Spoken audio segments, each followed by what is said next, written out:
मेरी आवाज़ सुनो। मैं आज मोदी साहब और सेंट्रल गवर्नमेंट के बनाए गए 3 काले कानूनों के बारे में, उनको बनाए जाने के बारे में और उनके कारणों के और प्रभावों के बारे में आपको बताना चाहता हूँ। ये 3 काले कानून जो हैं ये कारपोरेट के पक्ष में है। तीनों काले कानून जो बनाए गए हैं वो इसलिए बनाए गए हैं ताकि कारपोरेट घरानों को उससे फ़ायदा मिल सके। यदि कारपोरेट घराने बड़े पद्धर पे खेती करेंगे और खेती की उपज को लेकर जाएंगे तो उसमें गरीब और मध्यम गरीब वर्ग का किसान लुटेगा। छोटे किसानों के पास वह साधन नहीं है जो बड़े घरानों के पास साधन है। आज का पूंजीपति समाज, उसका निर्माण ऐसे होता है कि छोटे वर्गों की किर्त को खाकर बड़े वर्ग और बड़े होते जाते हैं। यही कानून का मेन बेस है। और इसके प्रभावों के बारे में मैं बताऊं आपको तो इसके प्रभाव ये पड़ेंगे कि मैं एक मध्यम वर्ग का एक किसान हूं।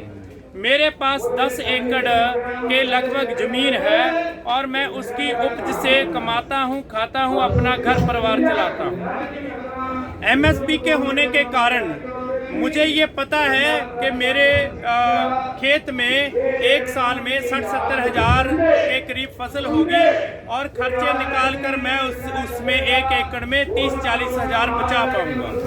मगर जब यही बेस प्राइस खत्म हो जाएगी, एमएसपी खत्म हो जाएगी या प्राइवेटाइजेशन हो जाएगी, गवर्नमेंट इनकी खरीद सही तरीके से ना करेगी, तो मेरे पास ये साधन रहेगा कि जो मेरी इनकम आज 40 हज़ार रुपये प्रति एकड़ है वो घटकर 20 हज़ार एकड़ आ जाएगी। मैं इकोनॉमिक्स पढ़ा हूँ, मैं बीकॉम की है मैं किसान हूँ, मगर मैं पढ़ा लिखा किसान हूँ। मुझे सब ज्ञान है कि इनके प्रभाव क्या पड़ेंगे। जब हमारी इनकम मोदी साहब कहते हैं कि 2022 तक डबल कर देंगे, तो मुझे लगता है वो ये गलत जुमला बोलते हैं। वो कहते हैं कि आपकी इनकम जो है ना वो आधी कर देंगे। जब मोदी साहब को ये नहीं पता कि मेरे देश के गरीब किसानों के दिल की आवाज़ क्या है। ये हिंदू, सिख, मुस्लिम, ईसाई का मसला नहीं है, ये मसला किसानी का है, जुगों जुगों से जुड़ा हुआ है। और ज़मीन हमारा कल्चर है, हम इसमें घाटा या वादा नहीं देखते, हम इसमें देखते हैं ये हमारे पुरखों ने बनाई है और इसमें हम बहुत सा अपना कल्चर, अपना समाज दे चुके हैं। इन कानूनों के कारण हमारी इनकम घटेगी। एक बात मैं आपको और बताना चाहता हूँ, वो ये कि ये जो काले कानून हैं ये दुनिया में एक ही ऐसे कानून है जिसको कोर्ट में झगड़े की सूरत में कोर्ट में जाने की परमिशन नहीं है। आप दुनिया में एक एग्जाम्पल बताएं कि कोई कानून बना हो और उसमें झगड़े की सूरत में कभी भी आप कोर्ट ना जा सकें। आपको भी पता है डीएम और डीसी किसके अंडर होते हैं? वो अंडर होते हैं स्टेट गवर्नमेंट के और सेंट्रल गवर्नमेंट के। स्टेट गवर्नमेंट और सेंट्रल गवर्नमेंट का कोई नेता या बिजनेसमैन हमसे फसल खरीदेगा, हमसे झगड़ा करेगा, तो हम जाएंगे डीसी और डीएम के पास, तो हमारा निपटारा कैसे होगा ये आपको भी जानकारी होगी। हमें कभी भी इन बातों पे गौर नहीं हम करते। मगर आपको एक बात बताना चाहता हूँ कि किसानी की हालत पहले भी अच्छी नहीं थी, इन बिलों के पहले भी अच्छी नहीं थी, बिलों के आने के बाद बहुत खराब हो जाएगी। किसान खुदकुशियाँ करता है, सारे देश को अन्न देता है, मगर खुद वो बहुत गरीबी से दिन काटता है। इस दुनिया में सबसे संपन्न लोग कौन हैं? जो व्यापार करते हैं। जो व्यापार करते हैं वो संपन्न लोग हैं इस भारत में। किसान संपन्न लोग नहीं हैं। कारण यही है कि किसान की मेहनत जो 8-10 महीने और 1 साल में वो कमाता है, उसके हिस्सा, बहुत सारा हिस्सा व्यापारी ले जाते हैं। हम गुड़ और चीनी घर में बनाते हैं, वो हमें 30 या 40 रुपए भाव से हमारा बिकता है, मगर वही जब व्यापारी के हाथ में जाता है वो 1 या 1.5 महीने में बिना मेहनत किए 30 और 40 कमाता है। जब आटा मोदी खरीदेंगे वो बेचेंगे, वही जो हम आज प्रोवाइड करा रहे हैं 20 रुपये 22 रुपये किलो, आप बड़े मॉल में जाइए वही 32 रुपये मिलेगा। गांवों में लोगों के पास जाइए वही आपको 20-22 रुपये 25 रुपये आटा मिलेगा। तो कौन समाज को कौन वर्ग दे रहा है? हमारे देश की जनसंख्या 1,39,39 है। उसमें बहुत जनसंख्यक है जो 1,35,00,000,000 लोग खेती से सीधे और असीधे रूप से जुड़े हुए हैं।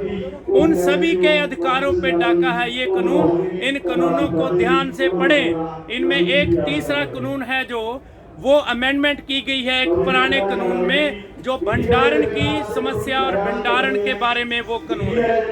यदि भंडारण की समर्था बढ़ाई गई तो ये जो कारपोरेट घराने हैं ये बहुत सारा अनाज एक साथ ही खरीदने की समर्था और क्षमता रखते हैं।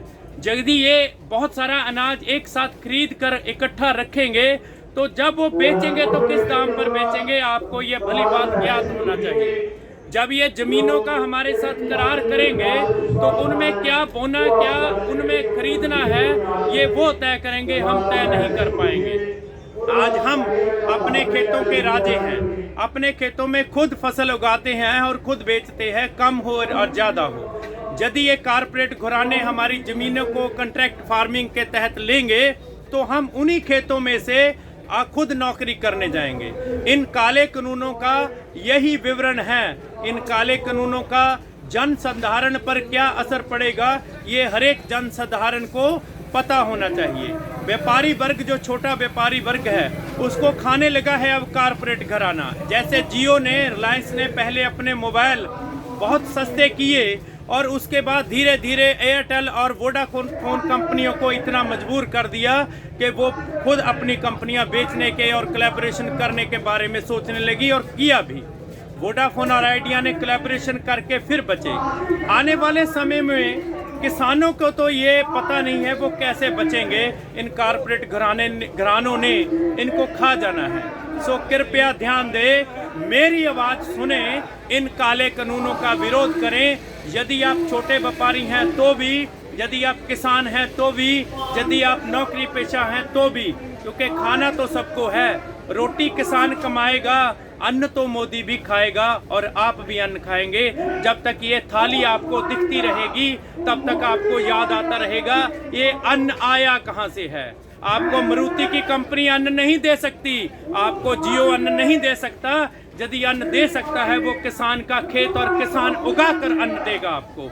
मैं यही बात आपको दोबारा समझाना चाहता हूँ कि मेरी आवाज़ सुनो और इन 3 काले कानूनों का, तीनों का विरोध करो और सेंट्रल गवर्नमेंट को मजबूर कर दो, मोदी गवर्नमेंट को मजबूर कर दो कि ये काले कानून वो वापस ले और हमारे जख्मों पे मलहम लगाएं। हम तो पहले ही बहुत सते हुए हैं, हमें पहले ही समाज ने सताया हुआ है। हम किसान खुदकुशी के राह पड़े हुए हैं, हमें बचाइए प्लीज़। आप हमारा साथ दीजिए, हम आपका धन्यवाद करेंगे। धन्यवाद।